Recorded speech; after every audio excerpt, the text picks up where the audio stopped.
Je fais cet échange d'1 million de dollars, c'est sûr, mais ça va être vraiment très difficile. Et laisse-moi te montrer à quel point ça va être dur. Bonjour, bonsoir, bon après-midi, où que vous soyez, quand vous êtes. Merci d'avoir regardé mes vidéos. Je m'appelle DaVinci Jérémy. Je suis ici à Dubaï. Mec, j'ai du mal cependant. J'ai du mal avec cette entrée commerciale d'1 million de dollars. Il est difficile.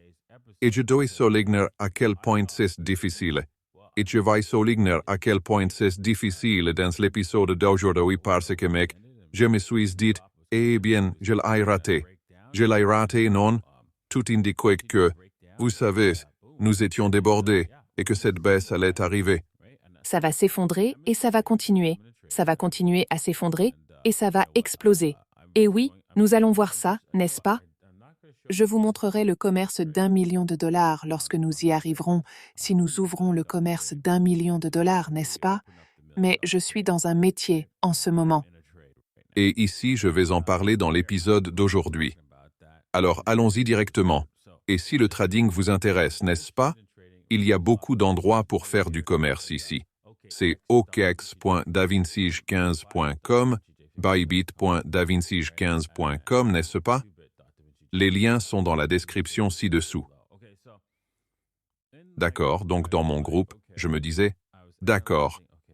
J'analysais, d'accord, eh bien, Bitcoin juste ici, j'analysais, d'accord, eh bien, cela va monter jusqu'en haut ici, très probablement pendant le taux des fonds fédéraux. Et j'ai mis ce commerce ici, là. Et voilà, non? À 12 ans, non? Vous pouvez voir que c'est à ce moment-là que je l'ai mis, et c'est là que nous en étions. Et je me suis dit, d'accord, ça y est. C'est ce que ça va faire, n'est-ce pas? Aurais-je pu faire longtemps? Oui, j'aurais pu. Ouais. Mais j'étais tellement préoccupé par, vous savez, d'accord, alors où puis-je faire ce court-circuit? Parce que, tu sais quoi? Voilà, nous avons commencé la semaine avec un mouvement à la baisse, non? Et cela a généralement un certain suivi. Il y aura toujours une pression pour poursuivre cette tendance à la baisse, mais pas tout de suite, n'est-ce pas? Il y revient toujours. Revient toujours vers toi, n'est-ce pas? Et c'est ainsi que fonctionnent les marchés. Et donc, c'est revenu vers nous lourdement. En fait, je pensais, eh bien, vous savez, nous devons avoir le taux des fonds fédéraux, donc il va revenir. Cela va être volatile, mais cela ne s'est pas réellement manifesté comme une volatilité. C'est revenu petit à petit. Et une fois qu'il a atteint ce premier objectif, je me suis dit, oh, le taux des fonds fédéraux n'est même pas sorti. Ouais, ce n'est pas l'objectif, mais je l'avais déjà prévu. Je ne l'ai pas montré dans mon groupe. Et je ne sais pas pourquoi. Oh ouais, j'ai été distrait à cause d'un anniversaire. Je fêtais l'anniversaire d'Alexandra, Alexandra Linus.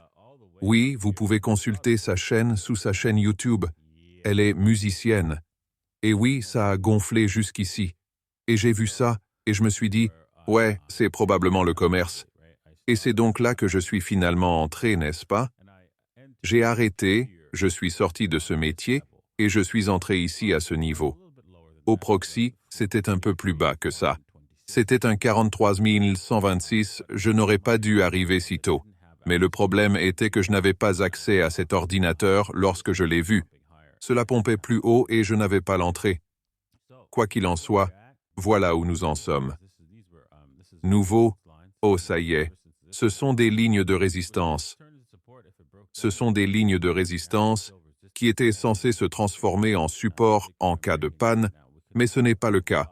Donc maintenant, c'est toujours une résistance et nous voyons Bitcoin s'effondrer.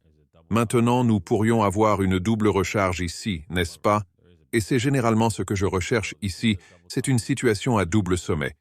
Mais il y a cependant un grand problème. C'est donc la situation du double sommet. Et si nous pouvions faire apparaître les rubans EMA, nous sommes au-dessus des rubans EMA et ils s'incurvent presque vers le bas. Mais voici le problème, n'est-ce pas? Si nous abordons l'hebdomadaire, vous pouvez voir ça. Et vous savez quoi? Cette descente est possible. Et nous pouvons toujours nous retrouver avec une progression plus élevée parce que l'hebdomadaire, si nous regardons le indicateur, ce n'est pas encore prêt à changer. Et puis en plus, ce n'est pas prêt de descendre. En plus de cela, si nous regardons les quotidiens, nous avons des divergences, n'est-ce pas? Ce qui est génial et tout, n'est-ce pas? Avoir une divergence pour nous donner l'occasion de dire « D'accord, eh bien, vous savez, Bitcoin va redescendre. » Nous avons comment ça s'appelle? La divergence de volume, qui est plutôt bonne en fait ici. Mais la divergence quotidienne, n'est-ce pas? Même si nous avons beaucoup de divergences quotidiennes d'ici à là, jusqu'à ici, elle est tout simplement solide, n'est-ce pas? C'est comme une opportunité en or, il faut donc l'accepter. Je dois faire un échange ici. Le seul problème est le RSI, qui présente la divergence la plus nette. Juste ici, jusqu'à ici, jusqu'à ici. Tous ces points sont des divergences à mesure que les prix augmentent. Droite, mais les indicateurs baissent. En redescendant au RSI, même chose. Droite, ce sommet, même s'il était inférieur, n'a pas augmenté. Mais il n'y a aucune divergence qui n'est pas confirmée. Malheureusement, cela me rend un peu nerveux à l'idée que mon short puisse passer et que Bitcoin puisse passer et atteindre le 48 et un gros claquement comme ça. Ouais, c'est tout à fait possible et je dois accepter cela comme une possibilité et je l'accepte. Et vous savez quoi? Si ça arrive, ce n'est pas grave. Je vais prendre un autre short à 48K et c'est comme ça. C'est comme ça. Je ne vais pas me soucier des pertes parce que je vais faire une vente plus importante au 48K. S'il arrive là-haut, je le frappe. Je l'atteins avec tout ce que j'ai parce que c'est l'objectif pour Bitcoin que je me suis fixé. Vous pouvez voir que Bitcoin adore ce 61,8 et qu'il s'en rapproche tellement. Pourquoi ne peut-il pas simplement le regarder? On ne peut pas juste jeter un œil. Et c'est là le problème. C'est mon problème avec mon métier. Je le ferai, j'ouvrirai. Je laisserai ouvert ce commerce que j'ai. Et si cela m'oblige à combler le vide, c'est là que je vais commencer à réaliser des bénéfices. Je ne prends pas de bénéfices jusqu'à 38, 33. Parce que, nous aurions dû atteindre le 61,8, mais nous ne l'avons pas fait. Et c'est comme ça que je fais cet échange. Bon, c'est tout pour aujourd'hui. Je fais juste le TA. Et pourquoi je fais mes métiers? Et oui, vous pouvez me suivre sur bybit-davinsige15.com. Très bien, liens dans la description. Merci d'avoir regardé et nous vous reverrons la prochaine fois. Au revoir.